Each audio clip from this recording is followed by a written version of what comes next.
우리가 매주 금요일 11시에 우리가 온라인으로 성경 공부를 우리가 진행을 합니다. 우리가 구역 예배를 드려야 되는데 우리 코로나19로 인해 우리가 또 구역 예배를 드릴 수 없어서 우리 구역 공과를 가지고 우리 함께 또 성경 공부 말씀을 나눕니다.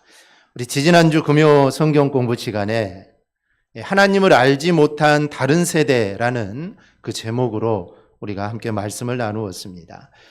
요즘 사용하는 말 중에 이 알못이라는 말이 있습니다. 줄임말이죠.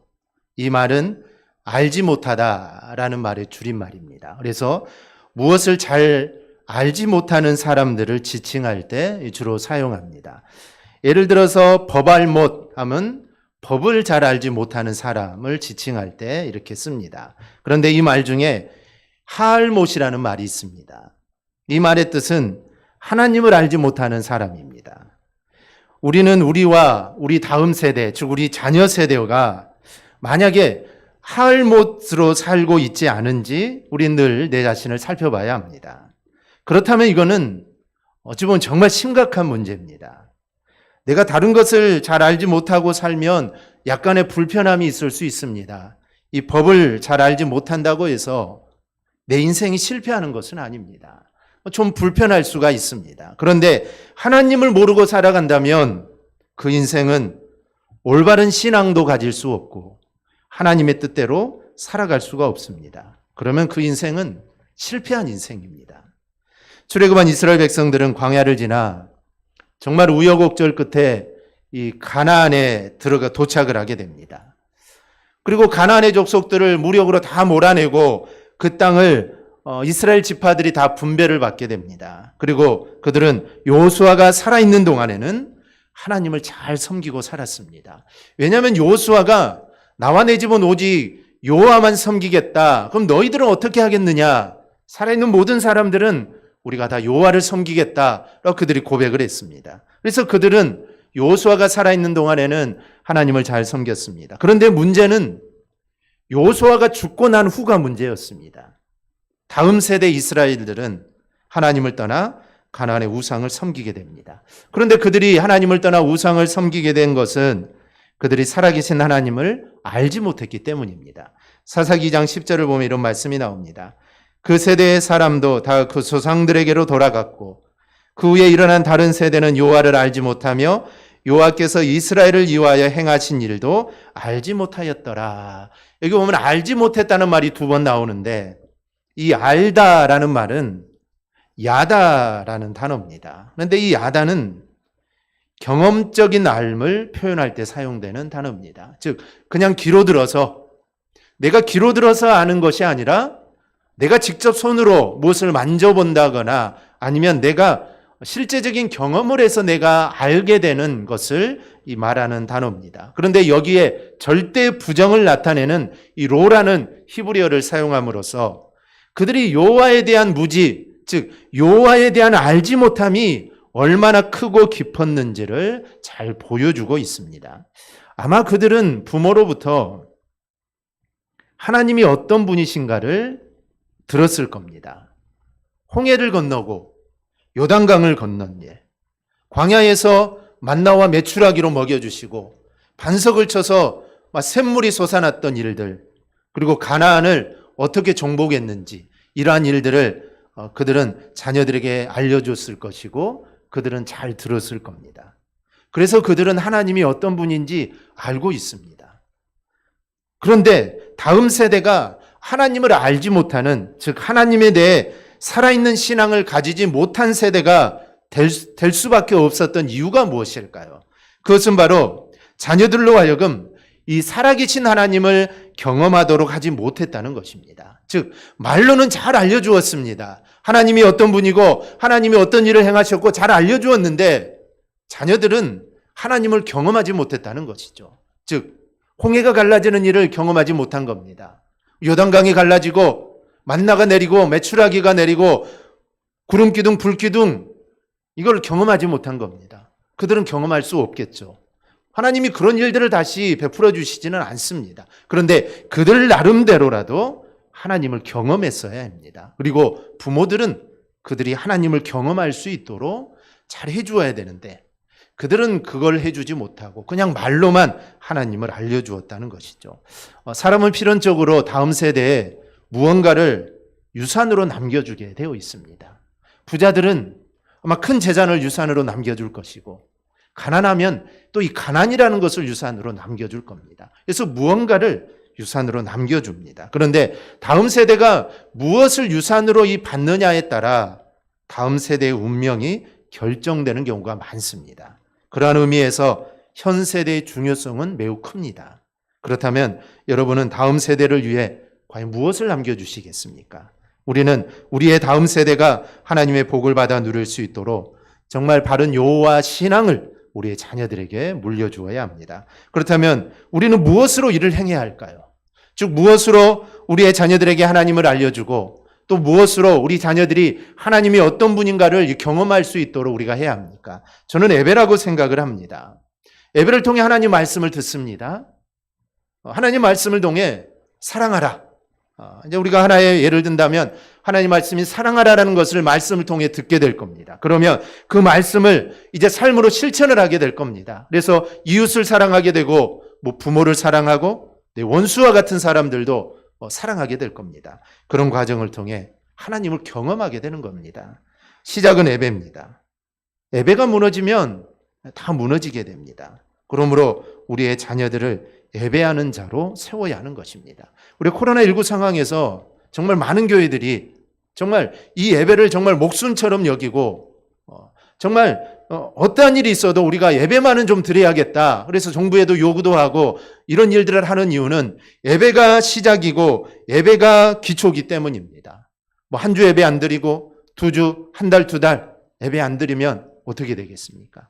크게 달라지는 것은 없을 겁니다. 하지만 이게 계속되다 보면은 많은 것들이 무너질 수밖에 없습니다. 그래서 내가 예배를 정말 소중하게 생각하는 만큼 우리는 우리 자녀들에게도 예배가 정말 소중하다는 것을 알려주어야 합니다. 그래서 함께 예배하고 함께 하나님께 찬양하는 일들이 우리의 삶을 통해 일어나야 합니다. 그래야 하나님을 알지 못하는 세대가 되지 않는 겁니다. 그래야만 나의 세대와 우리 자녀의 세대가 동일 세대가 되는 겁니다. 이 정신과 전문의인 이무석 박사는 이무석의 마음이라는 책에서 사람에게는 2가지 피곤이 있다고 말을 합니다. 첫째는 건강한 피곤인데 이 피곤은 일을 열심히 부지런히 하고 난 후에 느끼는 피곤입니다. 우리도 하루 종일 열심히 아침부터 저녁까지 일하면 집에 저녁에 오면 얼마나 피곤합니까? 그런데 이 피곤은 한숨 자고 나거나 쉬면 이 피곤은 풀립니다. 그래서 그 다음 날 또 일을 할 수 있는 거죠. 둘째는 가성 피곤인데 이 피곤은 늘 피곤하고 늘 무기력하고 자신감도 없고 살맛도 나지 않고 입맛도 없고 잠도 깊이 들 수 없다고 합니다. 이 가성 피곤은 이 정신적인 에너지를 공급해 줘야 되는데 아무리 오래 쉬고 아무리 좋은 보약을 먹어도 피곤이 풀리지 않는다고 합니다. 이런 가성 피곤은 정신력이 바닥난 사람이 이런 상태에 빠진다고 이렇게 말을 합니다. 그렇다면 이런 가성 피곤, 건강한 피곤은 잠을 자면 해결할 수 있는데 이 가성 피곤은 어떻게 해결할 수 있을까요? 미국에 있는 어느 목사님이 반석에서 나오는 생수라는 제목의 책을 썼습니다. 이 목사님이 수십 년 동안 이 성도들을 상담한 결과 실제로 오랜 시간 동안 신앙생활을 했던 사람들 중에도 정말 영적으로 무능하고 무력하다는 사실을 알게 됩니다. 즉 예수님을 믿지 않는 사람들과 예수를 믿은 지 수십 년이 된 사람들도 영적으로 별로 차이가 없다는 것을 발견을 하게 됩니다. 영적으로 무기력한 사람들의 공통점이 있습니다. 정말 수십 년 교회를 다니고 하나님을 섬겨도 영적으로 무기력한 사람들의 특징이 있는데 바로 자기중심적 문제 해결 위주의 신앙생활을 한다는 겁니다. 이 자기중심적 문제 해결 위주의 신앙생활이라는 것은 신앙생활을 하는 동기가 개인적인 목표를 추구하는 것에 있기 때문입니다. 우리가 기도하고 예배드리고 신앙생활을 할 때 항상 내 마음대로 되지가 않습니다. 살다 보면 이런 일도 있고 저런 일도 있기 때문이죠. 그런데 우리가 기도를 할 때 자기 뜻대로 되면, 즉 내가 기도하고 내가 하나님을 섬기는데 모든 것들이 잘 풀려지고 기도의 제목대로 다 이루어지면 하나님이 나를 사랑하신다. 하나님이 내 기도에 응답하셨다라고 기뻐합니다. 그리고 자기 뜻대로 되지 않으면 하나님이 나를 사랑하지 않는다. 하나님이 나를 버리셨다. 이렇게 낙심합니다. 이게 자기중심적인 문제 해결 위주의 신앙생활입니다. 그래서 오르락내리락 하는 마치 이 널뛰기와 같은 영적으로 널뛰기를 하는 것입니다. 그래서 어쩔 때는 정말 영적으로 충만해 있고 또 어쩔 때는 정말 영적으로 바닥에 내려가 있고 이런 삶들이 있게 된다는 것이죠. 그러면 이런 것들을 어떻게 해야 합니까? 근데 이 목사님은 아주 간단하게 이야기합니다. 어렵지 않다는 것이죠. 주님을 의지하고 주님께 순종하라. 하나님을 사랑하는 자, 곧 그 뜻대로 부르심을 입은 자들에게는 모든 일에 합력하여 선을 이룬다. 이 말씀을 믿고 하나님을 의지하고 순종하는 것, 이것이 바로 이것을 극복하는 비결이다라고 말을 합니다. 그래서 어렵지 않다는 겁니다. 하나님 말씀에 순종하고 하나님을 의지하는 것입니다. 이 코로나19로 인해 이런 일 저런 일 때문에 사람들이 스트레스를 많이 받습니다. 그래서 우울해지는 이 코로나 블루라는 현상이 사람들에게 많습니다. 그런데 이제는 이 코로나 블루를 넘어서 코로나 레드라는 말이 나옵니다. 이제 사람들이 우울해 있지만 않습니다. 사람들이 화가 많습니다. 이제 참을 만큼 참았다는 것이죠. 처음에는 좀 참았는데 이제는 못 참겠다는 겁니다. 사람들이 화가 정말 많습니다. 또한 예배가 축소되고 우리가 인터넷으로 예배를 하면서 예배의 감격이 사라지고 영적인 침체를 겪는 사람들이 늘어나고 있습니다. 우리가 세상에서 힘든 삶을 살고 우리가 낙심되고 우리가 고통 가운데 있을 때 우리가 하나님께 나와 예배함으로 정말 이런 모든 것들이 치유되고 회복되고 우리가 새로운 힘을 얻는 것이 바로 이 예배입니다. 그래서 예배가 기다려져야 하는 것입니다. 그런데 문제는 언제부턴가 예배가 피곤한 것이 되고 예배가 의무가 되고 마지못해 참석하는 것이 되고 말았습니다. 예배가 축소되고 인터넷 예배를 드리다 보니 이런 현상이 더 많아집니다. 아이들도 방학을 하다가 이제 학교를 가게 되면 가기 싫죠. 오래 쉬다 보면은 학교 가기가 귀찮아집니다. 성도들에게도 그런 일들이 일어나는 것이죠. 한 주 쉬고 두 주 쉬고 한 달, 두 달 많이 쉬는 사람들은 코로나 시작된 때부터 지금까지 쉬는 사람들도 있습니다. 그러다 보니 이제 교회 가는 것이 좀 가기 싫어집니다. 그래서 이런 현상들이 일어나고 있다는 것이죠. 한국갤럽조사연구소는 한국인의 종교 2021을 발표했는데요.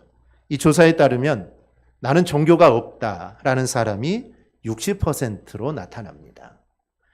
이러한 응답은 갤럽이 조사를 실시한 이래 처음이었다고 합니다. 그래서 코로나19로 인해 이 종교가 없는 사람들이 더 많이 늘어나고 있다는 것이죠.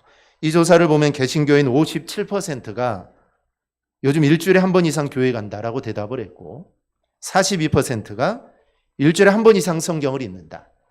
37%는 하루에 한 번 이상 기도한다. 근데 이런 열심은 다른 종교보다는 높습니다. 우리 개신교가 불교나 천주교보다 이런 열심은 더 높습니다. 그런데 아쉬운 점은 과거에서 최근 조사로 이렇게 올수록 이 열심이 눈에 띄게 떨어지고 있다는 사실입니다.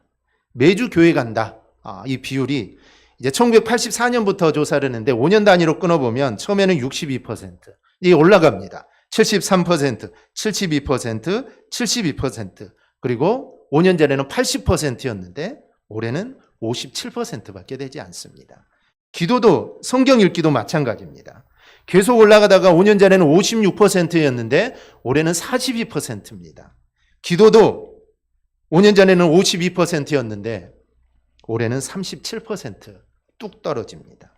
이 모든 것들이 나타내 주는 것이 뭡니까? 한마디로 예배의 감격과 기쁨이 사라지고 있습니다. 그럼 어떻게 감격 있는 예배를 우리가 드릴 수 있을까요? 오늘 다윗을 통해 우리가 그 이유를 찾고 회복의 방안을 함께 생각해 보려고 합니다. 첫째는 내 안에 감격 있는 예배가 사라진 것은 이 법궤가 없기 때문입니다.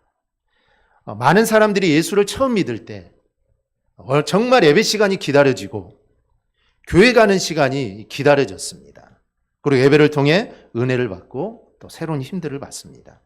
그런데 시간이 지나면서 이런 마음들이 사라지기 시작합니다. 그래서 예배가 그냥 습관이 되고 말았습니다. 이 형식적인 것이 되고 말죠. 형식과 습관을 넘어 이제 지루한 것이 되어버립니다. 그 이유가 무엇일까요? 그것은 이 기대감이 없어졌기 때문입니다. 우리가 어렸을 때 생각해 보면 이 소풍을 가는 전날 이 잠을 설쳤던 걸 보게 됩니다. 왜 소풍 가기 전날에 잠을 설칠까요? 소풍 가서 이 재미있게 놀 생각을 하니 이 들떠가지고 잠이 오지 않는 겁니다. 김밥도 먹고 뭐 맛있는 것도 사 먹고 친구들과 하루 종일 노니 얼마나 재밌겠습니까? 이 기대감이 있어서 이 잠을 설치게 됩니다. 예배도 마찬가지입니다. 하나님에 대한 기대감이 사라지고 예배의 통해 은혜 받을 기대감이 사라져 버리기 때문에 이 감격 있는 예배가 없어지는 것입니다. 여러분, 설교에 가장 많이 은혜를 받는 사람이 누굴까요? 저는 목사라고 생각을 합니다. 말씀을 준비하면서 말씀을 통해 은혜를 받고 또 말씀을 전하면서도 은혜를 받고 또 말씀을 전하다 보면 또 성령님께서 주시는 또 음성들이 있습니다. 그래서 원고에는 없지만 또 그 말씀을 전하게 됩니다. 그래서 설교가 길어질 때도 있고 뭐 짧아질 때도 있고 또 그러는 겁니다. 그래서 이런 과정을 통해 은혜를 받습니다. 성경 이 말씀을 읽고 또 읽고 또 읽고 여러 번 읽다 보니 아마 목사가 말씀에 대해 제일 은혜를 많이 받을 것입니다. 말씀을 준비하는 게 쉬운 일만은 아닙니다. 작은 교회일수록 주일 예배, 오후 예배, 수요, 새벽, 금요, 철야 예배가 얼마나 많습니까? 매 예배마다 예배를 준비해야 되니 설교를 준비해야 되니 쉬운 일은 아니지만 이런 은혜를 기대하며 말씀을 준비하고 전하는 겁니다. 이런 은혜가 없다면 아마 말씀 전하는 것이 짐이 될 수밖에 없습니다. 그렇다면 여러분은 오늘 이 예배가 기다려지셨습니까?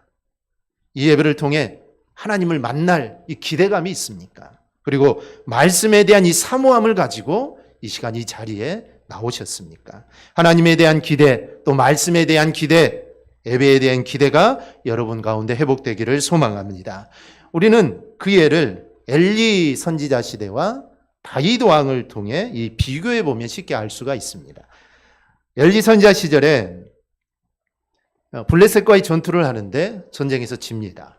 근데 전쟁에서 지고 이 법궤까지 빼앗기게 됩니다. 아니, 법궤를 메고 나가서 첫 번째 싸움은 이겼습니다. 그런데 이게 끝이죠. 그 위에 법궤를 나간다고 해서 이 전쟁에 이기는 것도 아니고 법궤가 있다고 해서 이 만사형통도 아닙니다. 그런데 이 법궤를 들고 나갔다가 이 법궤마저 이 블레셋에게 빼앗기게 됩니다. 그런데 이 법궤가 가는 곳마다 하나님의 재앙이 내리죠. 그래서 블레셋이 이 법궤를 다시 이스라엘에 돌려보냈고 이 법궤는 기란 여아림에 보관이 됩니다. 이렇게 기란 여아림에 보관되었던 법궤를 거의 70년이 다 되어서 다윗은 예루살렘의 다윗성으로 법궤를 모셔오려고 합니다. 그러면 왜 다윗은 이 법궤를 예루살렘으로 모셔오려고 했을까요? 시편 기자는 이 법궤를 가리켜서 주의 권능의 궤다라고 이렇게 말을 합니다. 이것은 법궤가 하나님께서 이스라엘과 동행하시고 늘 도와주신다는 이 상징이기 때문입니다. 성경을 보면 이 속죄소라는 말이 있습니다. 이 말은 법궤를 덮고 있는 이 뚜껑을 가리켜서 속죄소다라고 합니다. 이 말은 덮는다라는 이 카파르에서 유래한 단어인데 이 단어는 속죄하다, 용서하다라는 뜻이 있습니다. 그리고 또 다른 뜻은 칠하다, 제거하다라는 뜻입니다. 이는 곧 죄를 덮어서 보이지 않게 한다는 겁니다. 그래서 속죄소라는 것은 사람의 죄를 덮어주는 장소입니다. 대제사장이 1년에 단 한 번 대속죄일에 지성소 안에 있는 법궤에 피를 가지고 들어가 붓는 곳이 바로 이 속죄소입니다. 아무 때나 들어갈 수 없습니다. 대제사장도 1년에 한 번밖에 들어갈 수 없는 곳이 바로 이 지성소 안에 있는 이 법궤입니다. 그리고 그 법궤 안에는 십계면에 두 돌판이 있고 아론의 쌍난 지팡이, 만나 항아리가 있습니다. 따라서 법궤는 하나님이 이스라엘과 지금 함께하고 있고 죄를 사해 주시고 너희를 도와주신다는 임재의 상징이 바로 이 법궤입니다. 즉 이스라엘이 하나님을 믿을 때는 이 법궤는 하나님의 임재의 상징이 됩니다. 그런데 이스라엘 백성이 하나님을 믿지 않을 때 이 법궤는 아무것도 아닙니다. 그래서 엘리 제사장 때 법궤를 가지고 전쟁에 나갔지만 이 법궤를 빼앗긴 겁니다. 왜냐하면 그들은 하나님 말씀에 순종하지 않았기 때문입니다. 그러니 하나님의 임재를 상징하는 이 법궤는 아무 소용이 없습니다. 그저 한낱 상자에 불과한 것입니다. 오늘 본문의 배경은 이 믿음의 사람 다윗이 이 법궤를 모셔오는 겁니다. 그러면 왜 다윗은 이 법궤를 모셔오려고 했을까요? 기럇여아림에 70년 동안이나 있었는데 많은 사람들이 다 잊어버렸을 겁니다. 이 법궤에 대해서 다 잊어버렸을 겁니다. 그런데 다윗은 이것을 모셔오려고 합니다. 가장 중요한 이유는 이 법궤가 말씀드렸듯이 하나님의 임재의 상징이기 때문에 다윗 자신이 이 법궤를 가까이 섬기고 싶어서였기 때문입니다. 하나님이 함께 하시는 상징입니다. 그럼 여러분들은 어떻겠습니까? 옆에 모시고 함께 살고 싶지 않겠습니까? 우리가 교회를 사랑하듯 교회 가까이 있고 교회 와서 예배하고 기도하고 교회를 자주 왔다 갔다 하듯이 다윗도 하나님의 임재의 상징인 이 법궤를 정말 가까이 두고 싶은 그 마음이 다윗에게 있었던 겁니다. 그리고 이 법궤를 통해 온 이스라엘 백성들이 하나님을 경외하려고 했던 겁니다. 그래서 다윗은 법궤를 찾아 예루살렘으로 모셔오면서 이게 얼마나 기뻤든지 얼마나 감사했든지 다윗은 여호와 앞에서 뛰노며 춤을 추기 시작을 합니다. 지금 나에게 예배의 감격이 사라진 것은 하나님을 향한 기대감이 없기 때문입니다. 하나님이 나와 함께 하신다는 이 믿음이 없기 때문입니다. 하나님이 나에게 좋은 것을 주시고 또 나와 함께 하셔서 나를 이기게 하신다는 이 기대감이 없기 때문입니다. 그러기에 그분을 찬양할 마음도 없습니다. 기도할 마음이 없습니다. 말씀에 대한 기대도 없습니다. 그러니 예배에 기쁨이 없습니다. 혹시 내가 그렇다면 내 마음에 법궤가 사라지지 않았는지 내 마음을 점검해 봐야 합니다. 하나님이 나와 함께 하셔서 나를 구원하시고 나를 도와주셔서 나의 앞날을 열어주신다는 이 기대감, 만약에 이 기대감이 내 안에 없는 것은 법궤가 없는 것과 똑같습니다. 법궤가 함께함으로 하나님이 나와 함께 하신다는 걸 느끼듯이 정말 하나님이 나와 함께 하셔서 나를 지켜주시고 나를 인도하시고 나를 구원해 주신다, 이 확신이 사라져버렸다면 법궤가 없는 것과 똑같습니다. 그럼 어떻게 해야 될까요? 쉽습니다. 법궤를 다시 모셔오기만 하면 됩니다. 원래 법궤는 성막의 지성소 안에 있습니다. 광야를 거쳐 가나안에 들어온 후에 이 법궤는 장소를 계속 옮기게 됩니다. 그러다가 블레셋에게 빼앗기게 되죠. 사무엘상 10장을 보면 법궤를 빼앗겼으니 성막 안에는 법궤가 없습니다. 그래서 이 성막을 높당에 옮겼다가 또 기브온으로 옮깁니다. 그런데 다윗이 법궤를 이제 기브온이 아닌 이 법궤를 예루살렘으로 옮겨가는 것을 보면 아마 다윗이 새로 성막을 만들었지 않을까 이런 생각을 해볼 수 있습니다. 어쨌든 법궤가 빠진 성막은 이건 온전한 성막이 아닙니다. 왜냐하면 성막 안에 있는 기구들이 다 중요하지만 어찌 보면 가장 중요한 것은 이 법궤입니다. 왜냐하면 하나님의 임재를 상징하는 것이기 때문입니다. 그런데 하나님의 임재를 상징하는 이 법궤가 성막에 없다. 이거는 그러면 이 성막은 어찌 보면 별로 의미가 없는 것입니다.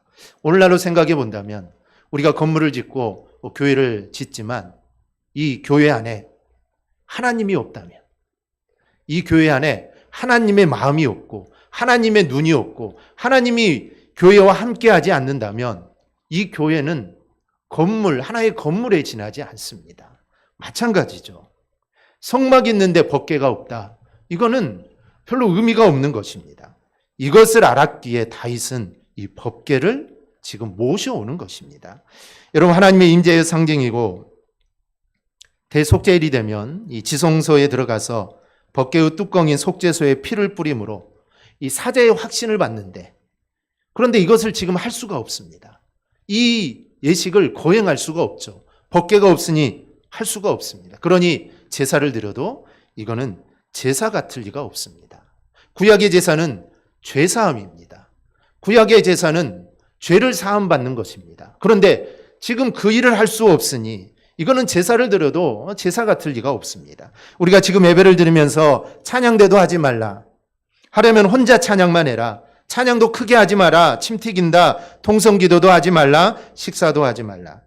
이런 여러 가지 제약들이 있습니다. 매주 한 번씩 공문이 교회로 옵니다. 이런 거 하지 말라는 겁니다. 그러니 우리 예배가 얼마나 답답합니까? 예배가 예배 같지 않다는 생각이 듭니다. 찬양도 하고 찬양대가 특성 찬양도 하고 기도도 하고 교제도 하고 식사도 해야 되는데 예배가 예배 같지 않습니다. 교회 와도 교회 온 것 같지 않습니다. 그냥 교회 왔다 예배드리고 또 집에 가니 교회 온 것 같지도 않습니다. 이런 약간의 제약도 이런데 하물며 성막의 중심인 이 법궤가 없다니 이 제사가 얼마나 허전하겠습니까? 제사를 드려도 사제의 확신이나 기대감이 없습니다. 그래서 다윗이 법궤를 옮겨오려고 하는 겁니다. 그런데 이 법궤를 옮기다가 우사가 죽게 되죠. 그래서 오베데돔의 집에 법궤를 잠깐 옮겨놨는데 그 집에 하나님의 복이 임합니다. 그래서 다윗은 법궤를 옮기는 법규대로 다시 법궤를 옮겨옵니다. 이제 법궤를 성막에 들어놓고 하나님께 내가 제사를 드릴 생각을 하니 다윗의 마음이 막 뛰기 시작합니다. 얼마나 기뻤겠습니까?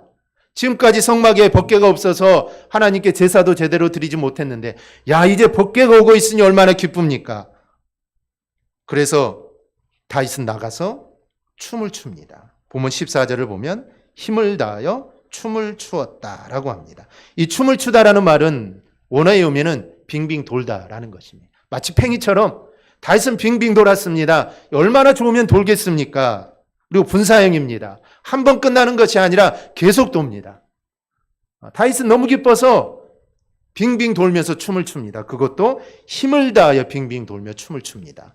우리는 하나님의 법궤를 다윗성으로 옮기는 다윗이 얼마나 기뻐했는가를 우리가 알 수가 있습니다. 지금 내게 예배의 감격이 없고 하나님에 대한 기대감이 없다면 법궤가 없는 것과 마찬가지입니다. 이때 우리는 법궤를 다시 모셔와야 합니다. 그러기 위해서는 기도의 자리로 나와야 합니다. 예배의 자리로 나와야 합니다. 잃어버린 법궤를 다시 찾듯 은혜를, 하나님의 그 사랑을 우리는 다시 찾아야 합니다. 요한계시록 2장 4절 5절을 보면 그러나 너를 책망할 것이 있나니 너의 처음 사랑을 버렸느니라. 그러므로 어디서 떨어졌는지를 생각하고 회개하여 처음 행위를 가지라. 만일 그리하지 아니하고 회개하지 아니하면 내가 내게 가서 내 촛대를 그 자리에서 옮기리라. 즉 잃어버린 하나님의 사랑을 다시 회복해야 합니다. 그럴 때 나도 오늘 다윗처럼 하나님으로 인해 기뻐 뛰는 예배의 감격을 우리가 회복할 수 있게 됩니다. 세 번째는 감격 있는 예배를 회복하려면 예배에 대한 부정적인 생각과 선입견을 버려야 합니다. 다윗은 법궤가 예루살렘으로 들어올 때 춤을 추며 기뻐했습니다. 이 바지가 내려가는 것도 알지 못하고 너무 기뻐하고 춤을 춥니다.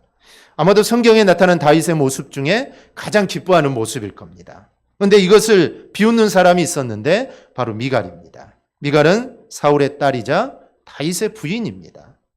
부인이 춤을 추며 즐거워하는 다윗을 업신여깁니다. 이 업신여긴다는 말은 원어적으로 무시하다는 것입니다. 춤을 추며 기뻐하는 다윗을 무시하고 우습게 여기고 창피하게 여겼다라는 겁니다. 20절을 보면 사실을 그대로 기록합니다.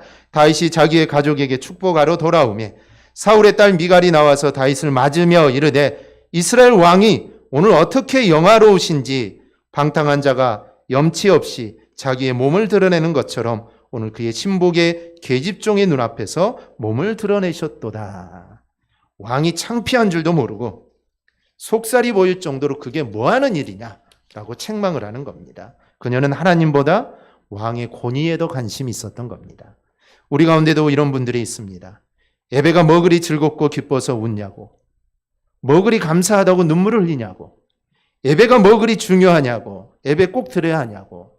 오늘 미갈의 말이 꼭 이렇습니다. 그런데 여기에 대한 다윗의 대답을 보십시오. 21절 2절입니다. 다윗이 미갈에게 이르되 이는 여호와 앞에서 한 것이니라. 그가 내 아버지와 그의 온 집을 버리시고 나를 택하사 나를 여호와의 백성 이스라엘의 주권자로 삼으셨으니 내가 여호와 앞에서 뛰놀리라. 내가 이보다 더 낮아져서 스스로 천하게 여길지라도 내가 말한 바 계집종에게는 내가 높임을 받으리라 한지라. 다윗은 사람 앞에서 내가 한 게 아니라는 겁니다. 내가 지금 하는 것은 내가 하나님 앞에서 한 것이다. 하나님이 나를 구원해 주시고 또 나를 정말 보잘것없는 나를 이스라엘의 왕으로 삼아주신 그 하나님의 은혜를 생각하면 나는 더 기뻐하고 나는 더 감사하고 나는 더 춤을 출 거다라는 말입니다. 그렇습니다. 우리가 하나님 앞에 드리는 예배의 체면, 점잖음, 소극적 자세 이런 것들이 감격적인 예배 드리는 것을 방해하는 겁니다. 예배는 다윗처럼 오직 하나님만을 바라보는 것입니다. 다른 사람 신경 쓰지 않는 것입니다. 이렇게 해야 된다, 저렇게 해야 된다 아닙니다. 오직 하나님만 바라보고 전심으로 예배할 때 우리에게 성령이 임하고 예배의 감격이 임하게 됩니다. 홍민기 선교사님이 아프리카에 집회를 가게 되었는데 사람들이 요구하는 대로 집회를 하다 보니 아침 9시에 시작했던 집회가 7시간이 넘어 저녁이 되었습니다. 얼마나 허기지겠습니까? 선교사님이 식사를 하는데 사람들은 식사를 안 하더랍니다. 그래서 왜 사람들은 식사를 안 하느냐라고 물으니 그들은 점심에 옥수수 가루를 뭉쳐서 이 빵처럼 만들어 하루 한 끼를 먹는데 집회 기간에는 그것마저 은혜 받기 위해서 안 먹었다는 것입니다. 그래서 점심을 거르고 그들은 예배를 드린 겁니다. 그러니 지금 그들은 식사를 하지 않는 겁니다. 그들은 예배와 식사를 바꿨습니다. 그래서 그런지 예배 시간마다 하늘의 축복이 임했다고 목사님은 이렇게 말을 합니다. 또 하나 이야기가 있습니다. 이용규 선교사님의 내려놓음이라는 책에 보면 몽골에서 예배드리던 중에 있었던 일입니다. 빌러르라는 자매가 예배 시간이 다 되었는데 땀범벅이 되어 교회에 왔습니다. 그녀는 몇 달 전에 우리 팀의 기도로 듣지 못했던 귀가 열린 자매였습니다. 그녀는 예배 시간 전에 소를 잃어버렸습니다. 이 몽골인이 우리나라도 소 얼마나 중요합니까? 이 몽골의 소는 재산이나 마찬가지인데 이 소를 잃어버린 겁니다. 그런데 예배 시간이 이제 가까이 오고 있습니다. 그래서 이 자매는 소를 포기하고 말씀을 들으러 들판을 가로질러 예배당에 온 겁니다.